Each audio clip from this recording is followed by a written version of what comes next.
Hey everybody, welcome back to our channel. ఈరోజు వీడియోలో మనం మన డైలీ లైఫ్లో మనం ఎక్కువగా యూజ్ చేసే సెంటెన్సెస్ని ఇంగ్లీష్లో ఏ విధంగా చెప్పాలో ఈ వీడియోలో తెలుసుకుందాం. Okay, let's go to the topic. First one, నేను సరదాగా చెప్పాను అనే దాన్ని ఇంగ్లీష్లో I said it just for fun. I said it అంటే నేను చెప్పాను, జస్ట్ ఫర్ ఫన్ అంటే సరదాగా చెప్పాను అని. నెక్స్ట్ వన్, అతను సరదాగా నన్ను ఆట పట్టించాడు అనే దాన్ని he teased me for fun. He teased me అంటే అతను నన్ను టీజ్ చేశాడు అంటే ఆట పట్టించాడు. ఫర్ ఫన్ అంటే సరదాగా అని. నెక్స్ట్ వన్, మేము సరదాగా బయటికి వెళ్ళాం అనేదాన్ని we went out for fun. We went out అంటే మేము బయటికి వెళ్ళాము. ఫర్ ఫన్ అంటే సరదాగా. నెక్స్ట్ వన్, ఆమె సరదాగా నవ్వింది అనేదాన్ని she laughed playfully. She laughed అంటే ఆమె నవ్వింది. ప్లేఫుల్లీ అంటే సరదాగా. నెక్స్ట్ వన్, నేను సరదాగా అడిగాను. ఇలా అంటుంటారు కదా, నేను సరదాగా అడిగాను అనేదాన్ని I asked just for fun. I asked అంటే నేను అడిగాను. జస్ట్ ఫర్ ఫన్ అంటే సరదాగా అని. నెక్స్ట్ వన్, వాళ్ళు సరదాగా డ్యాన్స్ చేశారు అనేదాన్ని they danced for fun. They danced అంటే వాళ్ళు డ్యాన్స్ చేశారు. ఫర్ ఫన్ అంటే సరదాగా. నెక్స్ట్ వన్, మేము సరదాగా ఫోటోలు తీసుకున్నాం అనేదాన్ని we took photos for fun. We took photos అంటే మేము ఫొటోస్ తీసుకున్నాము. ఫర్ ఫన్ అంటే సరదాగా. నెక్స్ట్ వన్, అతను సరదాగా మాట్లాడుతున్నాడు అనేదాన్ని he speaking in a funny way. He speaking అంటే అతను మాట్లాడుతున్నాడు. ఇన్ ఏ ఫన్నీ వే అంటే సరదాగా మాట్లాడుతున్నాడు అని. నెక్స్ట్ వన్, నేను సరదాగా ట్రై చేశాను అని చెప్పాలనుకున్నప్పుడు I tried it just for fun. I tried it అంటే నేను ట్రై చేశాను అంటే జస్ట్ ఫర్ ఫన్ అంటే సరదాగా చేశాను అని. నెక్స్ట్ వన్, ఆమె సరదాగా పాట పాడింది అనేదాన్ని షీ సాంగ్ ఫర్ ఫన్ అంటే ఆమె సరదాగా పాట పాడింది. సో ఈ విధంగా మనం సరదాగా అనే వర్డ్కి సంబంధించిన కొన్ని ఎగ్జాంపుల్ సెంటెన్సెస్ని ఇంగ్లీష్లో ఎలా చెప్పాలో తెలుసుకున్నాం కదా. నెక్స్ట్ వన్ చూడండి, తరచుగా అనే వర్డ్కి సంబంధించిన కొన్ని ఎగ్జాంపుల్ సెంటెన్సెస్ ఒకసారి చూద్దాం. నేను తరచుగా ఇంగ్లీష్ ప్రాక్టీస్ చేస్తాను అనేదాన్ని ఐ ప్రాక్టీస్ ఇంగ్లీష్ ఫ్రీక్వెంట్లీ అంటే తరచుగా. ఐ ప్రాక్టీస్ అంటే నేను ప్రాక్టీస్ చేస్తాను. నెక్స్ట్ వన్, ఆమె తరచుగా నాకు కాల్ చేస్తుంది అనేదాన్ని షీ కాల్స్ మీ ఆఫెన్ అంటే ఆమె తరచుగా నాకు కాల్ చేస్తుంది. నెక్స్ట్ వన్, అతను తరచుగా ఆలస్యంగా వస్తాడు అనేదాన్ని హీ ఆఫెన్ కమ్స్ లేట్ అంటే అతను తరచుగా ఆలస్యంగా వస్తాడు అని. నెక్స్ట్ వన్, మేము తరచుగా బయటికి వెళ్తాము అనేదాన్ని వి ఆఫెన్ గో అవుట్ అంటే మేము తరచుగా బయటికి వెళ్తాము. నెక్స్ట్ వన్, నేను తరచుగా యూట్యూబ్ చూస్తాను అనేదాన్ని I frequently watch YouTube. I frequently అంటే నేను తరచుగా, వాచ్ అంటే చూస్తాను, యూట్యూబ్ అంటే యూట్యూబ్ని. నెక్స్ట్ వన్, ఆమె తరచుగా నవ్వుతుంది అనేదాన్ని షీ ఆఫెన్ లాఫ్స్ అంటే ఆమె తరచుగా నవ్వుతుంది. నెక్స్ట్ వన్, అతను తరచుగా తప్పులు చేస్తాడు అతను తరచుగా తప్పులు చేస్తాడు అనేదాన్ని he often makes mistakes. He often అంటే అతను తరచుగా, మేక్స్ మిస్టేక్స్ అంటే తప్పులు చేస్తాడు. నెక్స్ట్ వన్, నేను తరచుగా పుస్తకాలు చదువుతాను. నేను తరచుగా పుస్తకాలు చదువుతాను అనేదాన్ని I often read books. I often read books అంటే నేను తరచుగా పుస్తకాలు చదువుతాను. నెక్స్ట్ వన్, వాళ్ళు తరచుగా కలిసి మాట్లాడుకుంటారు. వాళ్ళు తరచుగా కలిసి మాట్లాడుకుంటారు అనేదాన్ని they often talk together. They often talk together. Together అంటే కలిసి. దే ఆఫెన్ అంటే వాళ్ళు తరచుగా, టాక్ అంటే మాట్లాడుకుంటారు, టుగెదర్ అంటే కలిసి. నెక్స్ట్ వన్, నేను తరచుగా నీ గురించి ఆలోచిస్తాను. నేను తరచుగా నీ గురించి ఆలోచిస్తాను అనేదాన్ని I often think about you. I often think about you అంటే నేను తరచుగా నీ గురించి ఆలోచిస్తాను. నెక్స్ట్ వన్, ఆమె తరచుగా ప్రయాణిస్తుంది. ఆమె తరచుగా ప్రయాణిస్తుంది అనేదాన్ని షీ ఫ్రీక్వెంట్లీ ట్రావెల్స్. ట్రావెల్స్ అంటే ప్రయాణించడం, ఫ్రీక్వెంట్లీ అన్న కూడా తరచుగా, షీ అంటే ఆమె. నెక్స్ట్ వన్, అతను తరచుగా జిమ్కి వెళ్తాడు. అతను తరచుగా జిమ్కి వెళ్తాడు అనేదాన్ని he often goes to the gym. He often goes to the gym అంటే అతను తరచుగా జిమ్కి వెళ్తాడు. నెక్స్ట్ వన్, అతను తరచుగా ఫోన్ ఉపయోగిస్తాడు. అతను తరచుగా ఫోన్ ఉపయోగిస్తాడు అనేదాన్ని he often uses the phone. He often uses the phone అంటే అతను తరచుగా ఫోన్ ఉపయోగిస్తాడు. నెక్స్ట్ వన్, నేను తరచుగా తెల్లవారుజామున లేస్తాను అంటే ఉదయాన్నే లేస్తాను అని చెప్పాలనుకున్నప్పుడు I often wake up early. I often wake up early అంటే నేను తరచుగా తెల్లవారుజామున లేస్తాను. సో ఈ విధంగా మనం తరచుగా అనే వర్డ్కి సంబంధించిన కొన్ని ఎగ్జాంపుల్ సెంటెన్సెస్ని ఇంగ్లీష్లో ఎలా చెప్పాలో తెలుసుకున్నాం కదా. నమ్మినా నమ్మకపోయినా అంటే ఇలా అంటుంటారు కదా, నువ్వు నమ్మినా నమ్మకపోయినా అనేదాన్ని ఇంగ్లీష్లో believe it or not. Believe it or not అంటే నమ్మినా నమ్మకపోయినా. ఈ వర్డ్కి సంబంధించిన కొన్ని ఎగ్జాంపుల్ సెంటెన్సెస్ని ఇంగ్లీష్లో ఎలా చెప్పాలో ఒకసారి చూద్దాం. ఫస్ట్ సెంటెన్స్, నువ్వు నమ్మినా నమ్మకపోయినా నేను పని 1 గంటలో పూర్తి చేస్తాను.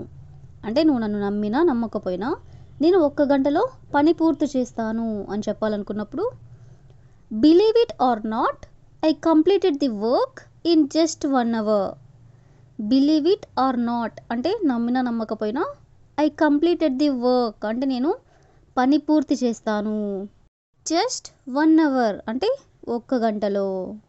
నెక్స్ట్ వన్, నువ్వు నమ్మినా నమ్మకపోయినా అతను మొబైల్ ఫోన్ వాడడు. నువ్వు నమ్మినా నమ్మకపోయినా అతను మొబైల్ ఫోన్ వాడడు అనేదాన్ని believe it or not he never uses ఈ mobile phone. Believe it or not అంటే నువ్వు నమ్మినా నమ్మకపోయినా హీ నెవర్ యూజెస్ అంటే అతను యూజ్ చేయడు, ఏ మొబైల్ ఫోన్ అంటే ఫోన్ యూజ్ చేయడు అని.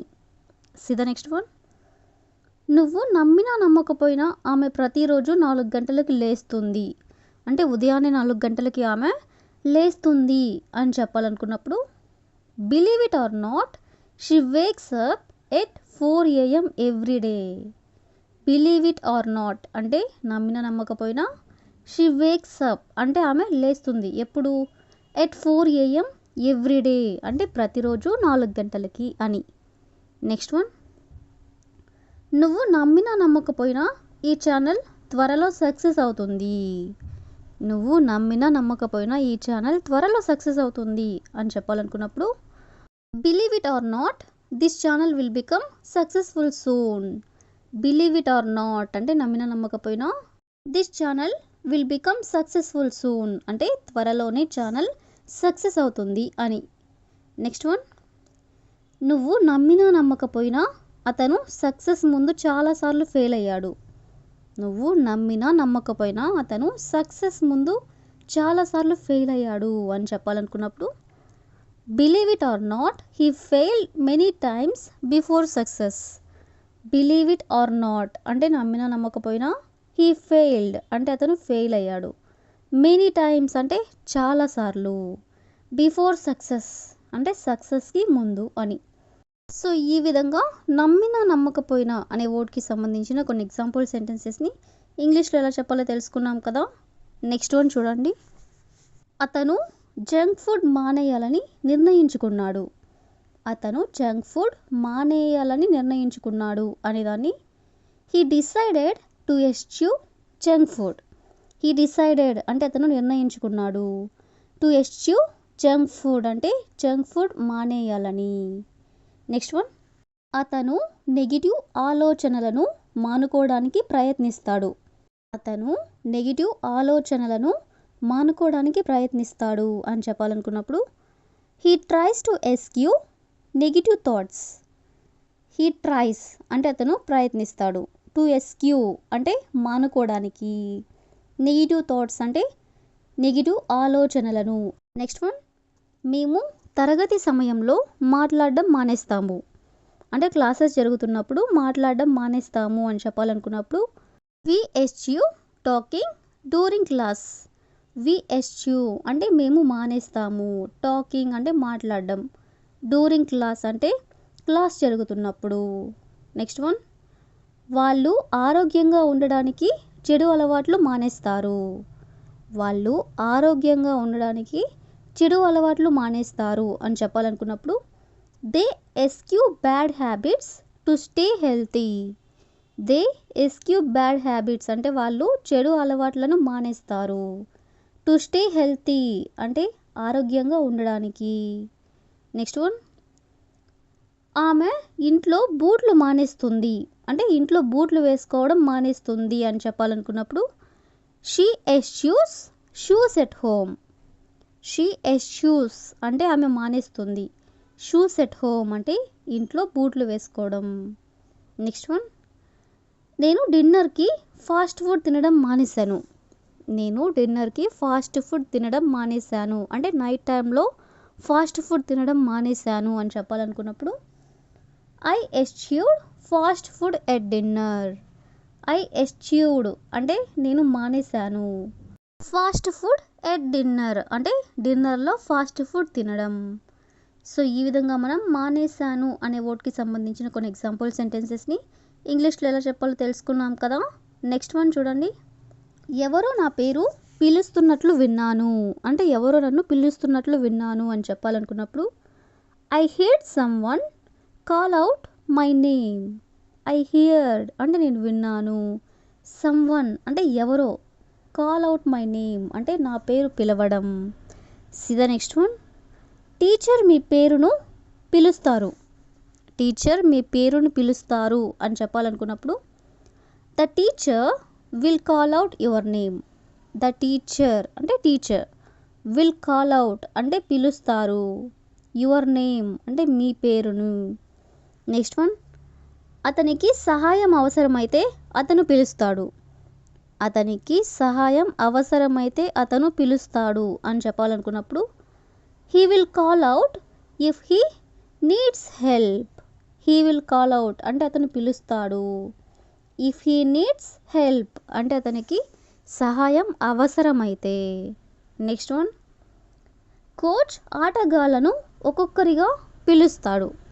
కోచ్ ఆటగాళ్లను ఒక్కొక్కరిగా పిలుస్తాడు అని చెప్పాలనుకున్నప్పుడు the coach will call out the players one by one. The coach అంటే కోచ్. విల్ కాల్ అవుట్ అంటే పిలుస్తాడు.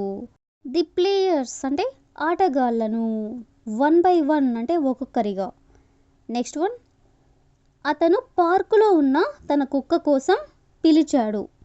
అతను పార్కులో ఉన్న తన కుక్క కోసం పిలిచాడు అనేదాన్ని he called out for his dog in the park. He called out for his dog అంటే అతను తన కుక్క కోసం పిలిచాడు. ఇన్ ది పార్క్ అంటే పార్కులో ఉన్న కుక్క కోసం అని. సో ఈ విధంగా పిలవడం అనే వర్డ్కి సంబంధించిన కొన్ని ఎగ్జాంపుల్ సెంటెన్సెస్ని కూడా ఇంగ్లీష్లో ఎలా చెప్పాలో తెలుసుకున్నాం కదా. మేనేజర్ ఆఫీస్ చుట్టూ తిరుగుతున్నాడు. మేనేజర్ ఆఫీస్ చుట్టూ తిరుగుతున్నాడు అనేదాన్ని the manager is making rounds of the office. The manager is making rounds of the office అంటే మేనేజర్ ఆఫీస్ చుట్టూ తిరుగుతున్నాడు. నెక్స్ట్ వన్, నర్స్ రోగుల చుట్టూ తిరుగుతుంది. నర్స్ రోగుల చుట్టూ తిరుగుతుంది అనేదాన్ని the nurse is making rounds of the patients. The nurse is making rounds of the patients అంటే నర్స్ రోగుల చుట్టూ తిరుగుతుంది. నెక్స్ట్ వన్, గాడ్ రాత్రిపూట భవనం చుట్టూ తిరుగుతున్నాడు. గాడ్ రాత్రిపూట భవనం చుట్టూ తిరుగుతున్నాడు అనేదాన్ని the God is making rounds of the building at night. The God is making rounds of the building at night అంటే గాడ్ రాత్రిపూట భవనం చుట్టూ తిరుగుతున్నాడు. నెక్స్ట్ వన్, ప్రిన్సిపల్ స్కూల్ చుట్టూ తిరుగుతున్నాడు. ప్రిన్సిపల్ స్కూల్ చుట్టూ తిరుగుతున్నాడు అనేదాన్ని the principal is making rounds of the school. The principal is making rounds of the school అంటే ప్రిన్సిపల్ స్కూల్ చుట్టూ తిరుగుతున్నాడు. Next one, coach practice field చుట్టూ తిరుగుతున్నాడు. కోచ్ ప్రాక్టీస్ ఫీల్డ్ చుట్టూ తిరుగుతున్నాడు అనేదాన్ని the coach is making rounds of the practice field. The coach is making rounds of the practice field అంటే coach practice field చుట్టూ తిరుగుతున్నాడు. See the next one, supervisor factory చుట్టూ తిరుగుతున్నాడు. సూపర్వైజర్ ఫ్యాక్టరీ చుట్టూ తిరుగుతున్నాడు అనేదాన్ని the supervisor is making rounds of the factory. The supervisor is making rounds of the factory. Next one, రైతు పొలాల చుట్టూ తిరుగుతున్నాడు. రైతు పొలాల చుట్టూ తిరుగుతున్నాడు అనేదాన్ని the farmer is making rounds of the fields. Fields అంటే పొలాలు. ద ఫార్మర్ అంటే రైతు ఈజ్ మేకింగ్ రౌండ్స్ అంటే తిరుగుతూ ఉన్నాడు. See the last one, waiter tables చుట్టూ తిరుగుతున్నాడు. వెయిటర్ టేబుల్స్ చుట్టూ తిరుగుతున్నాడు అనేదాన్ని the waiter is making rounds of the table. The waiter is making rounds of the table అంటే వెయిటర్ టేబుల్ చుట్టూ తిరుగుతున్నాడు. సో ఈ విధంగా తిరగడం అనే వర్డ్కి సంబంధించిన కొన్ని ఎగ్జాంపుల్ సెంటెన్సెస్ని ఇంగ్లీష్లో ఎలా చెప్పాలో తెలుసుకున్నాం కదా. నెక్స్ట్ వన్ చూడండి, ఈ తప్పుకు నేను ఏ విధంగానూ బాధ్యత వహించను. ఈ తప్పుకు నేను ఏ విధంగానూ బాధ్యత వహించను అనేదాన్ని I am in no way responsible for this mistake. I am in no way responsible for this mistake అంటే I am in no way responsible అంటే ఏ రకంగానూ బాధ్యత వహించను. ఫర్ దిస్ మిస్టేక్ అంటే ఈ తప్పుకు. నెక్స్ట్ వన్, ఇది ఏ విధంగానూ మీ తప్పు కాదు. ఇది ఏ విధంగానూ మీ తప్పు కాదు అని చెప్పాలనుకున్నప్పుడు this is in no way your fault.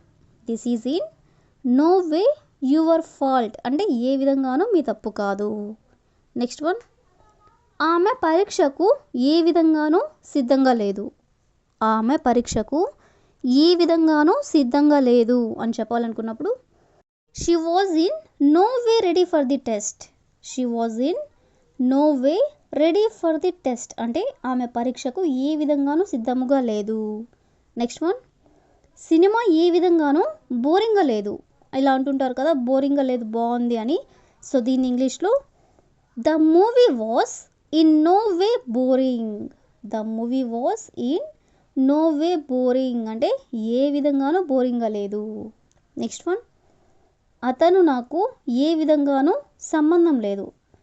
అతను నాకు ఏ విధంగానూ సంబంధం లేదు అని చెప్పాలనుకున్నప్పుడు he is in no way related to me.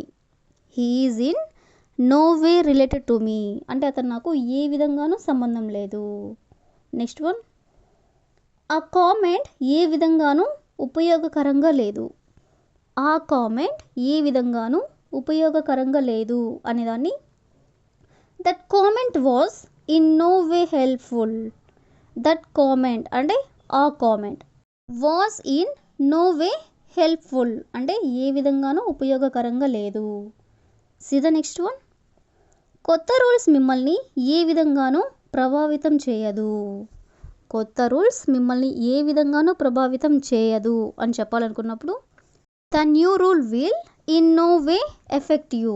The new rule will in no way effect you అంటే కొత్త రూల్ మిమ్మల్ని ఏ విధంగానూ ప్రభావితం చేయదు. See the last one. నేను చీకటికి ఏ విధంగానూ భయపడను. నేను చీకటికి ఏ విధంగానూ భయపడను అనేదాన్ని I am in no way afraid of the dark. I am in no way afraid of the dark అంటే నేను చీకటికి ఏ విధంగానూ భయపడను. సో ఈ విధంగా మనం ఏ విధంగాను అనే వర్డ్కి సంబంధించిన కొన్ని ఎగ్జాంపుల్ సెంటెన్సెస్ని ఇంగ్లీష్లో ఎలా చెప్పాలో తెలుసుకున్నాం కదా. నెక్స్ట్ వన్ చూడండి. అందరూ వాళ్ళలా ఈత కొట్టలేరు. అందరూ వాళ్ళలా ఈత కొట్టలేరు అని చెప్పాలనుకున్నప్పుడు not every one can swim like them. Not every one అంటే అందరూ, కెన్ స్విమ్ లైక్ దెమ్ అంటే వాళ్ళలా ఈత కొట్టలేరు. Next one. అందరూ నాలా డ్రైవ్ చేయలేరు. అందరూ నాలాగా డ్రైవ్ చేయలేరు అంటుంటారు కదా ఇంగ్లీష్లో. Not every one can drive a car like me. Not every one can drive a car like me అంటే అందరూ నాలా డ్రైవ్ చేయలేరు. Next one. అందరూ అతనిలా ఇంగ్లీష్ మాట్లాడలేరు. అందరూ అతనిలా ఇంగ్లీష్ మాట్లాడలేరు అనేదాన్ని not every one can speak English like him. Not every one can speak English like him అంటే అందరూ అతనిలా ఇంగ్లీష్ మాట్లాడలేరు. Next one. అందరూ ఆమెలా వండలేరు అంటే ఆమెలాగా వంట చేయలేరు అనేదాన్ని not every one can cook well like her. Not every one can cook well like her అంటే అందరూ ఆమెలా వంట చేయలేరు. See the next one. అందరూ మనలా సమస్యను పరిష్కరించలేరు. అందరూ మనలా సమస్యని పరిష్కరించలేరు అనేదాన్ని not every one can solve the problem like us. Not every one can solve the problem like us అంటే అందరూ మనలా సమస్యని పరిష్కరించలేరు. సో ఈ విధంగా మనం కొన్ని ఎగ్జాంపుల్ సెంటెన్సెస్ని ఇంగ్లీష్లో ఎలా చెప్పాలో తెలుసుకున్నాం కదా. వన్. బలవంతం. బలవంతం అనే వర్డ్ని ఇంగ్లీష్లో ఫోర్స్ ఆర్ ఫోర్సిబ్లీ అంటే ఈ రెండింటికి కూడా మీనింగ్ బలవంతం. ఈ వర్డ్కి సంబంధించిన కొన్ని ఎగ్జాంపుల్ సెంటెన్సెస్ని ఇంగ్లీష్లో ఎలా చెప్పాలో ఒకసారి చూద్దాం. First sentence. నన్ను ఇది చేయమని బలవంతం చేయొద్దు. నన్ను ఇది చేయమని బలవంతం చేయొద్దు అనేదాన్ని ఇంగ్లీష్లో don't force me to do this. Don't force me అంటే నన్ను బలవంతం చేయొద్దు. టు డూ దిస్ అంటే ఇది చేయమని. Next one. వాళ్ళు అతనితో బలవంతంగా క్షమాపణ చెప్పించారు. వాళ్ళు అతనితో బలవంతంగా క్షమాపణ చెప్పించారు. దీని ఇంగ్లీష్లో they forced him to అపోలైజ్. They forced him అంటే వాళ్ళు అతన్ని ఫోర్స్ చేశారు. టు అపోలైజ్ అంటే బలవంతం చేయమని. Next one. నా తల్లిదండ్రులు నన్ను చదవమని బలవంతం చేయరు. నా తల్లిదండ్రులు నన్ను చదవమని బలవంతం చేయరు అని చెప్పాలనుకున్నప్పుడు my parents never force me to study. My parents అంటే నా తల్లిదండ్రులు. నెవర్ ఫోర్స్ మీ అంటే నన్ను బలవంతం చేయరు. టు స్టడీ అంటే చదవమని. Next one. నీ అభిప్రాయాన్ని ఇతరుల మీద బలవంతంగా పెట్టొద్దు. నీ అభిప్రాయాన్ని ఇతరుల మీద బలవంతంగా పెట్టొద్దు అనేదాన్ని don't force your opinion on others. Don't force your opinion on others అంటే నీ అభిప్రాయాన్ని ఇతరుల మీద బలవంతంగా పెట్టొద్దు. Next one. ఆమెను ఉద్యోగం వదిలేయమని బలవంతం చేశారు. ఆమెని ఉద్యోగం వదిలేయమని బలవంతం చేశారు అనేదాన్ని she was forced to leave the job. She was forced అంటే ఆమెను బలవంతం చేశారు. టు లీవ్ ది జాబ్ అంటే జాబ్ వదిలేయమని. Next one. నాతో రావాలని నేను నిన్ను బలవంతం చేయను. నాతో రావాలని నేను నిన్ను బలవంతం చేయను అని చెప్పాలనుకున్నప్పుడు I will not force you to come with me. I will not force you అంటే నేను నిన్ను బలవంతం చేయను. టు కమ్ విత్ మీ అంటే నువ్వు నాతో రావాలని. సో ఈ విధంగా మనం బలవంతం అనే వర్డ్కి సంబంధించిన కొన్ని ఎగ్జాంపుల్ సెంటెన్సెస్ని ఇంగ్లీష్లో ఎలా చెప్పాలో తెలుసుకున్నాం కదా. నెక్స్ట్ వన్ చూడండి. ఖచ్చితంగా.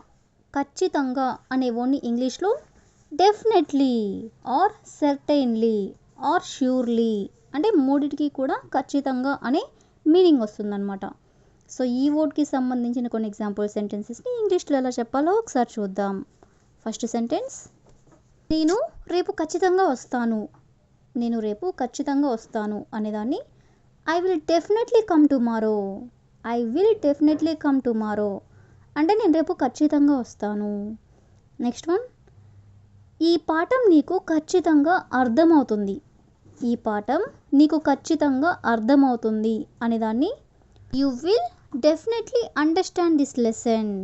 You will definitely understand this lesson అంటే ఈ పాఠం నీకు ఖచ్చితంగా అర్థమవుతుంది. నెక్స్ట్ వన్, నేను తర్వాత ఖచ్చితంగా నీకు కాల్ చేస్తాను.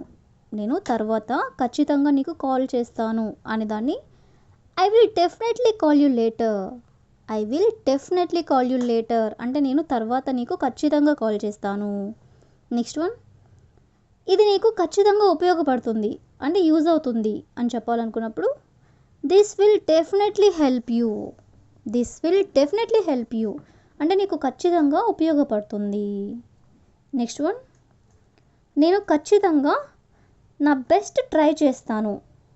నేను ఖచ్చితంగా నా బెస్ట్ ట్రై చేస్తాను అనేదాన్ని I will definitely try my best. I will definitely try my best అంటే నేను ఖచ్చితంగా నా బెస్ట్ని నేను ట్రై చేస్తాను అని. నెక్స్ట్ వన్, అతను నీకు ఖచ్చితంగా సహాయం చేస్తాడు. అతను నీకు ఖచ్చితంగా సహాయం చేస్తాడు అనేదాన్ని he will definitely help you. He will definitely help you అంటే అతను నీకు ఖచ్చితంగా హెల్ప్ చేస్తాడు. లాస్ట్ వన్, నేను ఈ సినిమా ఖచ్చితంగా చూస్తాను. నేను ఈ సినిమా ఖచ్చితంగా చూస్తాను అనేదాన్ని I will definitely watch this movie. I will definitely watch అంటే నేను ఖచ్చితంగా చూస్తాను. దిస్ మూవీ అంటే ఈ సినిమా. సో ఈ విధంగా మనం ఖచ్చితంగా అనే వర్డ్ని యూజ్ చేసుకొని దానికి సంబంధించిన కొన్ని ఎగ్జాంపుల్ సెంటెన్సెస్ని ఇంగ్లీష్లో ఎలా చెప్పాలో తెలుసుకున్నాం కదా. నెక్స్ట్ వన్ చూడండి, ఎదురుగా. ఎదురుగా అనే వర్డ్ని ఇంగ్లీష్లో ఇన్ ఫ్రంట్ ఆర్ ఆపోజిట్ అంటే ఎదురుగా. ఈ వర్డ్కి సంబంధించిన కొన్ని ఎగ్జాంపుల్ సెంటెన్సెస్ని ఇంగ్లీష్లో ఎలా చెప్పాలో ఒకసారి చూద్దాం. ఫస్ట్ సెంటెన్స్, అతను నా ఎదురుగా నిలబడ్డాడు. అతను నా ఎదురుగా నిలబడ్డాడు అనేదాన్ని he standing in front of me. He standing అంటే అతను నిలబడ్డాడు. ఇన్ ఫ్రంట్ ఆఫ్ మీ అంటే నా ఎదురుగా. నెక్స్ట్ వన్, మా ఇల్లు ఎదురుగా మా స్కూల్ ఉంది. మా ఇల్లు ఎదురుగా మా స్కూల్ ఉంది అనేదాన్ని my school is opposite to my house. My school is opposite to my house అంటే మా ఇల్లు ఎదురుగా మా స్కూల్ ఉంది. నెక్స్ట్ వన్, ఆమె క్లాస్లో నా ఎదురుగా కూర్చుంది. ఆమె క్లాస్లో నా ఎదురుగా కూర్చుంది అనేదాన్ని she sat in front of me in the class. She sat అంటే ఆమె కూర్చుంది. ఇన్ ఫ్రంట్ ఆఫ్ మీ అంటే నా ఎదురుగా. ఇన్ ది క్లాస్ అంటే క్లాస్లో. నెక్స్ట్ వన్, ఆమె అందరి ఎదురుగా ఏడవడం ప్రారంభించింది. ఆమె అందరి ఎదురుగా ఏడవడం ప్రారంభించింది అనేదాన్ని she started crying in front of every one. She started అంటే ఆమె ప్రారంభించింది. క్రయింగ్ అంటే ఏడవడం. In front of every one అంటే అందరి ఎదురుగా. నెక్స్ట్ వన్, పిల్లల ఎదురుగా గొడవ పడొద్దు. పిల్లల ఎదురుగా గొడవ పడొద్దు అనేదాన్ని don't fight in front of the children. Don't fight అంటే గొడవ పడొద్దు. In front of the children అంటే పిల్లల ఎదురుగా. నెక్స్ట్ వన్, అతను షాప్ ఎదురుగా తన బైక్ పార్క్ చేశాడు. అతను షాప్ ఎదురుగా తన బైక్ పార్క్ చేశాడు అనేదాన్ని he parked his bike in front of the shop. He parked అంటే అతను పార్క్ చేశాడు. హిస్ బైక్ అంటే అతని యొక్క బైక్ని. In front of the shop అంటే షాప్ ఎదురుగా. సో ఈ విధంగా మనం ఎదురుగా అనే వర్డ్కి సంబంధించిన కొన్ని ఎగ్జాంపుల్ సెంటెన్సెస్ని ఇంగ్లీష్లో ఎలా చెప్పాలో తెలుసుకున్నాం కదా. So that's all for today. I hope you all like this video. Thank you for watching.